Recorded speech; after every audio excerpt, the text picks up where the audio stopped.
Assalamualaikum warahmatullahi wabarakatuh. Perkenalkan, nama saya Rahmi Mardatillah, SPD MPD, peserta pelatihan dasar CPNS gelombang 8 tahun 2024.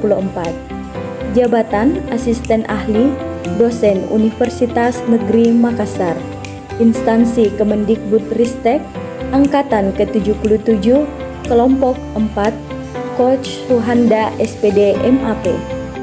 Berikut adalah isu manajemen ASN dan Smart ASN di Universitas Negeri Makassar, khususnya Prodi Pendidikan Bahasa dan Sastra Daerah. Yang pertama yaitu kualitas dosen yang kebanyakan dari lulusan pendidikan bahasa Indonesia, bukan dari lulusan pendidikan bahasa daerah.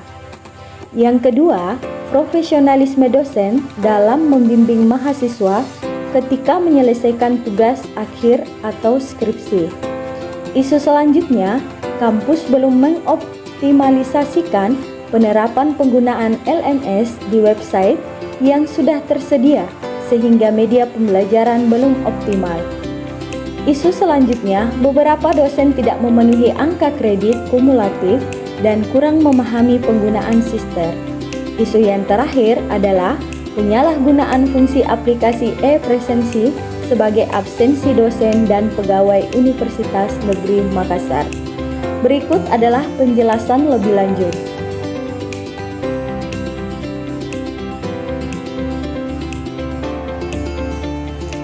Isu yang pertama berkaitan dengan kualitas dosen yang kebanyakan dari lulusan pendidikan bahasa Indonesia, bukan dari lulusan pendidikan bahasa daerah. Kondisi saat ini, dosen di Prodi Pendidikan Bahasa dan Sastra Daerah hanya memiliki satu lulusan pendidikan bahasa daerah. Kebanyakan dosen Prodi PBSD adalah lulusan bahasa Indonesia. Tentunya dengan keadaan ini, kondisi yang diharapkan yakni adanya pengadaan penerimaan dosen sebaiknya dilatar belakangi dengan kualifikasi pendidikan yang sesuai dengan jabatan yang akan diemban nanti.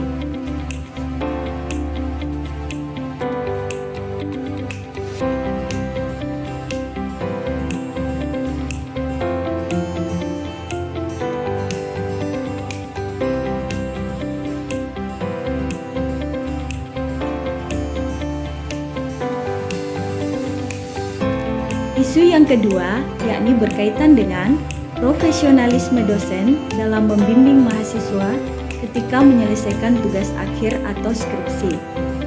Kondisi saat ini kurangnya pemantauan perkembangan skripsi mahasiswa secara berkala dengan cara melakukan bimbingan rutin dengan mematuhi jadwal bimbingan skripsi sesuai dengan tenggat waktu yang telah ditetapkan. Adapun kondisi yang diharapkan tentunya dosen pembimbing harus bisa memastikan bahwa mahasiswa mematuhi jadwal bimbingan skripsi sesuai dengan tenggat waktu yang telah ditetapkan.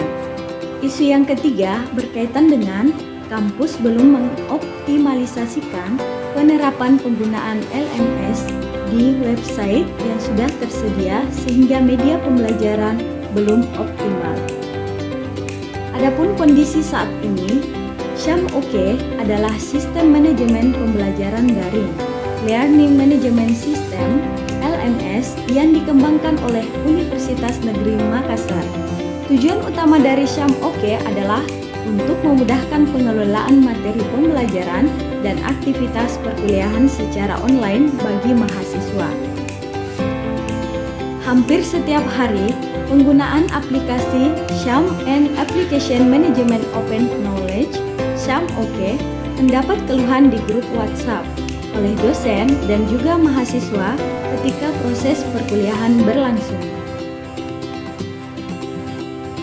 Adapun kondisi yang diharapkan tentunya aplikasi System and Application Management Open Knowledge SHAM-OK dapat lebih mudah digunakan oleh dosen dan mahasiswa. Selain itu, perlu diadakan sosialisasi penggunaan aplikasi kepada dosen maupun mahasiswa. Isu yang keempat adalah beberapa dosen tidak memenuhi angka kredit kumulatif dan kurang memahami penggunaan sister.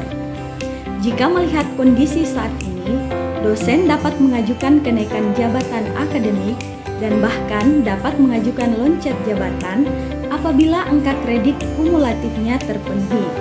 Namun, fakta yang terjadi adalah masih banyak dosen yang tidak dapat memenuhi angka kredit sesuai dengan waktunya, sehingga menyebabkan karir dosen terhambat dan merasa puas dengan posisi saat ini. Ironisnya lagi, masih banyak dosen senior yang kurang memahami cara menggunakan aplikasi sister untuk menginput angka kredit kumulatif mereka. Adapun kondisi yang diharapkan, tentunya sebagai seorang dosen, sebaiknya dapat memenuhi angka kredit sesuai dengan waktunya dan membuka kembali buku panduan penggunaan sister. Adapun isu yang terakhir yaitu penyalahgunaan fungsi aplikasi e-presensi sebagai absen dosen dan pegawai UNM. Adapun kondisi saat ini, penggunaan absensi yang dikenal dengan aplikasi e-presensi memang lebih praktis dan efisien. Namun kondisi yang terjadi adalah banyak dosen dan pegawai yang semakin tidak disiplin untuk hadir dan pulang sesuai jam kerja karena aplikasi absensi e-presensi ini dapat dilakukan di rumah masing-masing. Ini menunjukkan adanya penyalahgunaan fungsi aplikasi e-presensi yang seharusnya. Karena dosen dapat melakukan absensi dari mana saja, maka seringnya beberapa kegiatan prodi tidak dapat dihadiri oleh dosen yang merupakan anggota tim. Hal ini tentunya akan membuat hasil rapat tidak efektif dan progres kerja tidak dapat dievaluasi dengan baik. Adapun kondisi yang diharapkan, tentunya dosen menggunakan aplikasi e-presensi sesuai dengan fungsi dan tujuannya. Berdasarkan analisis penilaian kualitas isu dengan kriteria APKL, isu yang memenuhi syarat adalah isu yang kedua, yang ketiga, dan yang kelima. Dari hasil analisis isu dengan menggunakan teknik lapisan isu USG, dapat ditemukan isu prioritas untuk diselesaikan. Dari hasil analisis isu dengan menggunakan teknik lapisan isu USG, didapatkan isu prioritas untuk diselesaikan, yaitu penyalahgunaan fungsi aplikasi e-presensi sebagai absen dosen dan pegawai UNM. Menurut saya, isu tersebut merupakan isu yang sangat mendesak, serius, dan semakin besar kemungkinan memburuknya isu tersebut jika tidak segera ditangani. Selanjutnya, untuk menemukan hubungan sebab akibat, digunakan alat analisis fishbone diagram.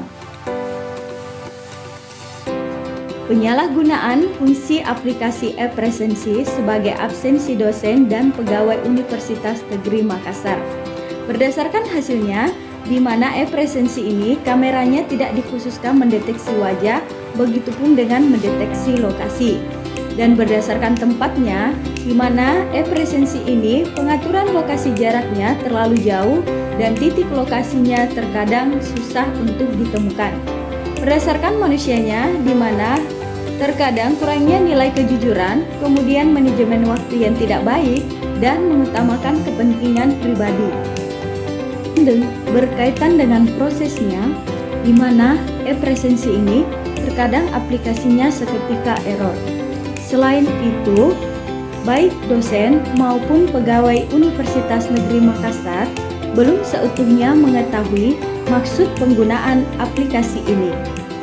Berdasarkan bukti fisiknya, e-presensi ini hanya berupa foto dan juga berupa riwayat mengajar dan kegiatan. Selain itu, berdasarkan produktivitas dan kualitasnya, e-presensi ini mudah dimanipulasi dan tentunya dalam fiturnya tidak terdapat setting gambar. Dampak jika isu ini terus berlanjut, tentunya yang pertama, ketidakdisiplinan yang berkelanjutan mengakibatkan karir dosen tidak cemerlang. Yang kedua, waktu kerja yang tersedia tidak dapat digunakan secara efektif dan efisien. Yang ketiga, jam belajar mahasiswa menjadi lebih singkat sehingga pemahaman mahasiswa mengenai materi perkuliahan sangat minim. Selanjutnya, yang keempat, tidak dapat menyelesaikan pekerjaan sesuai deadline yang ditentukan.